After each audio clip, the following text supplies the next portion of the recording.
right in the kisser. Hey, how the devil are you? Why, I order. What was that? Right, it's Friday. Woohoo! Hoo, hoo, hoo. Normally have a beer on a Friday or a drink or a tipple. Bit boring today. I'm just going for the old reliable Corona. It's a Mexican lager, brewed and bottled here in Wales. There you go.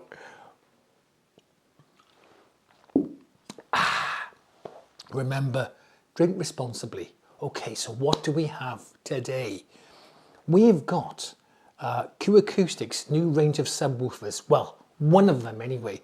This is the Q SUB80. You can also get the Q SUB100 and the Q SUB120.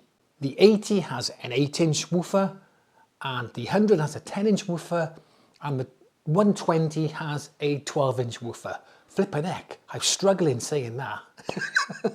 Anyway, let's bring you in for a closer look. Hoi! And here it is. Ta-da! Okay, let's take that off and put that over there. Right, so what have we got? Well, we've got, as I mentioned earlier, an 8-inch 203mm bass unit, paper cone, rubber surround, boing boing, okay, and has a 50mm voice coil. Puts out 200 watts of continuous power. That's pretty much the same as RMS, 200 watts RMS. Frequency response is 36 Hertz to 250 Hertz. It has an 18mm MDF cabinet, and the baffle here is 36mm thick. Pretty thick for a baffle, that is. And that'll really help increase the rigidity here at the front end. Inside, we've got a bit of dart bracing. Don't know what dart bracing is, but it's inside here. It's a very good bracing system, I think. And that's going to reduce the drive unit bounce and the ballooning effect of the cabinet. So it's not going to go boing, boing. Right, let's have a little look around the back. Okay, on the back, we got the volume or level. Right, and here, I'll come to this in a second. Be patient, yeah? You got your crossover here, you know, pass filter. Then you've got your mode, then you can have it on permanently if you want. I don't know why you would have it on all the time. Maybe there's a reason for it. But if you want to turn it off, you have to turn it off with the plug. So I always leave it on auto. So when it detects a signal going through it, it automatically switches on. When it detects there's no signal, it'll automatically switch off. It also has a trigger. Can you see top left there? So if your amp has a trigger out, you can plug it into here and then automatically switch this on and off when the amp goes on and off. I'm not sure what the difference is between a trigger and auto. I think it does the same thing, but there we are. Now let's come to this. So most subwoofers tend to have this phase, 0 to 180. I rarely use it because I only ever use my subwoofers in a 2.1 setup. But it's handy to have that if you're using a surround sound system. Now, it's also got this delay function. So you've got this delay dial here. Now this has DSP built into it, okay? So you can check the delay in small increments. So if you're setting up your subwoofer in a 5.1, 7.2, whatever, and you've got your subwoofer across the other side of the room, you may need to add this delay on it to get it right. And what you do is you just turn this until it sounds nice and full in the upper bass region. So you can really dial it in using that delay with a DSP. So that's pretty cool. On the bottom here, you've got your inputs there. So if you're using a stereo input, you've got obviously left and right. If it's just one lead, you hit it, bang it in the top here. It says mono there, okay? I tend to use a splitter personally. I don't know if it makes a lot of difference. I don't think it does. So if I got a single output from my amp, I'll use a splitter to 2 RCAs to go in there. Now there's an algorithm inside the DSP with source detecting, and it can detect the input signal type. So whether it's stereo or mono, and the level, because some levels coming out of the subwoofer outputs can be different, it automatically adjusts the system gain. So it ensures optimum signal to noise ratio levels and dynamic range. So that's really cool to see that. Under here, you've got a little hole. Can I get my finger in there? Can you see it? Yoink. Let me just show you something. So what you can do, you can run your leads through this hole here. Can I get that in there? So let's put the power up here, right. There we go. So you can pop that in there, like that, and come in this way. So you can put all your leads up through there, right? And then, what the good thing is, it's got this little dust cap that goes magnetically there. And that keeps all the nonsense off the back of it, because the back of the subwoofer can get quite dusty. So it's really cool to see this plate on the back, which keeps the dust out of it and all the muck. I just want to show you on the bottom, because they've made a little bit of a design change for the better. Okay, on the bottom. Right, so I used to have a 3060 subwoofer from Q Acoustics. Slimline subwoofer, really nice sub. It was a good sub, that. The only downside was, so if you can see on here, you've got the rubber feet there, and you can take it off. So if you've got carpeted floors, you can take that off and have spikes. If you've got hardwood floors, hard floors, whatever, tile, you can put on the rubber. The problem with the 3060 is that over time, the spikes would come through the rubber. And you'd have to put something over that again to stop it going through the spikes, damaging your hard floors. Well, it looks like they've made a design change. So here you can see a little ridge going around, and the rubber, this part of the rubber here sits on that ridge, making it very unlikely that that spike is going to come through the bottom of that rubber. So it's a good design change, and they've obviously addressed that, which is fan-flipping-tastic, like you know. The amp has 4 digital power amplifiers in a PBTL configuration, parallel bridge tied load. Try saying that after a few beers. Now, PBTL adds 2 more amplifier stages in parallel, and this will reduce the output impedance, which improves the control the amp has over the speaker and improves efficiency. So this is a sealed unit. It's an infinite baffle, so no port. Now, non-ported and ported subs both have their pros and cons. For my desktop, I use a DALI C8 as a ported sub. Now, ported subs, they do hit lower and go louder with less wattage, so you don't have to turn them up as much. But they're a bit more unpredictable, a bit more less controlled. And also, you've always got that chance of getting port chuffing at loud volumes. It's when the air can't get through the port fast enough.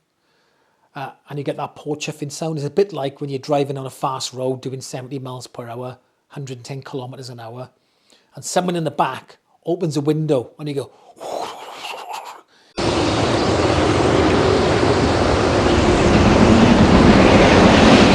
you know that sound? Close the bloody window. It's a bit like that. It gets really turbulent. But with sealed subs, they tend to be more accurate, faster, tighter. The $6 million sub.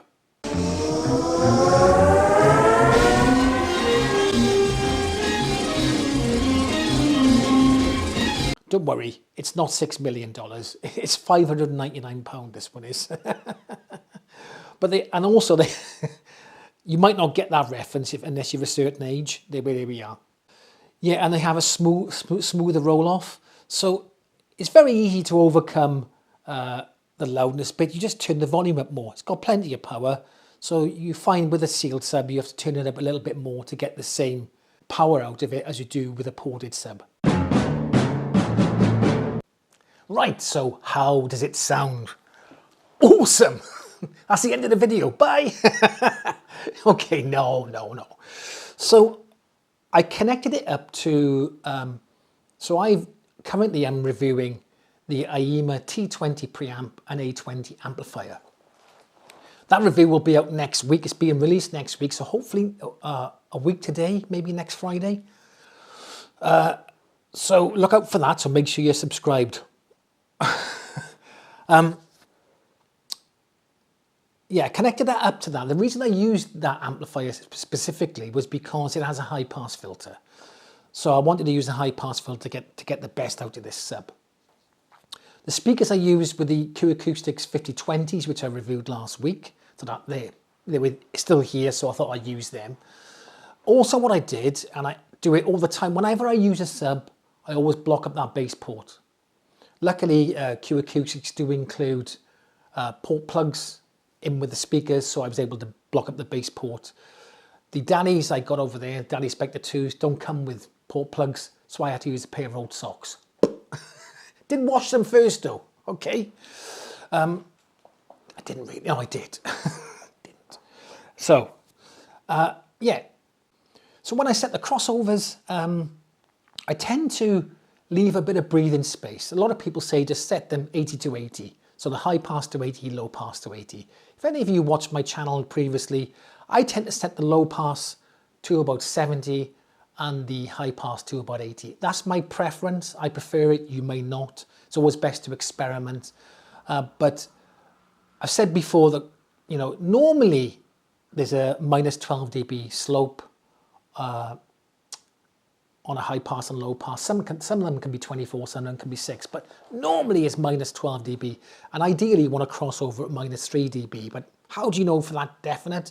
So that's why I like to leave a bit of breathing space. They're not brick walls. If you set 80 to 80, boink, okay, you're not allowing for that slope. So I always say give a 10 hertz gap, but experiment. If you like 80 to 80 and 80, then do that, it's fine. But I prefer low pass 70, high pass 80. That's why I do it. Anyway, sound-wise, absolutely fantastic. Really, really good. It is very accurate, very agile, very taut, and fast. Okay. The reason for it is with a sealed enclosure, is the air in it has nowhere to go. Okay. So the air is always trying to push back at the back of that woofer. So as soon as a woofer goes in, it wants to come back out again. So it's fast. Okay, this is where you get a fast, agile bass, and it really is. Really fantastic sound in it. And for me, I think 35 hertz is about right for me. I don't need to go any lower than that with music. Maybe if you've got a surround sound system, you may want to look at the bigger ones, the 100 or the 120 with the 12-inch and 10-inch respectively. I think the 120 goes down to 28 hertz. And the 100 goes down to 32 hertz. So it depends which one you want. But if you've got a really big room and you want a really deep bass, then maybe go for the 120. But I thought it was fantastic. Now, I put that setup against my Lig Stereo 230 and my Wharfedale Lintons. Now the Wharfedale Lintons dig deep. They got an 8-inch woofer on them. Sound-wise, in the comparison, I think obviously the subwoofer setup definitely dug lower. The bass was faster, more agile. Top end, the 5020s are quite a bright speaker, so they had more top end on them, a bit more sparkle, where the Wharfedale Lintons were a bit more rolled off, a bit warmer. I think where the Lintons won out was that mid-range. Having that dedicated mid-range speaker definitely gave them the edge when it came to the mid-range. I thought the voices sounded just a little bit sweeter, a little bit more richer in the mids. But apart from that, I thought the subwoofer and bookshelf speaker setup sounded fantastic. Whether one sounds better than the other, that's for you to decide, because I've done a sound test, okay? And what I've done, I put them up against each other and I've used a track from Rumours. I know it's a bit cliche using this album. Lots of people use this album, don't they? Or they have in the past. But I use a track of it from The Chain. And the reason I like that track is because it's well produced. It's got a good bass line to it, but obviously at the end, that bass guitar, you know the bass guitar? Dum, dum, dum, dum, dum, dum, dum. So that's why I used that. And this was fantastic. It really was, it really was. Oh, it was just great. It was good. Anyway, so go and have a look at that. I'll put a link up here and a link in the description below to that sound test. Go and check it out, okay? Anyway, that's come to the end of the video. I can thoroughly recommend this subwoofer. It's a cracker. And I'll catch you in the next one.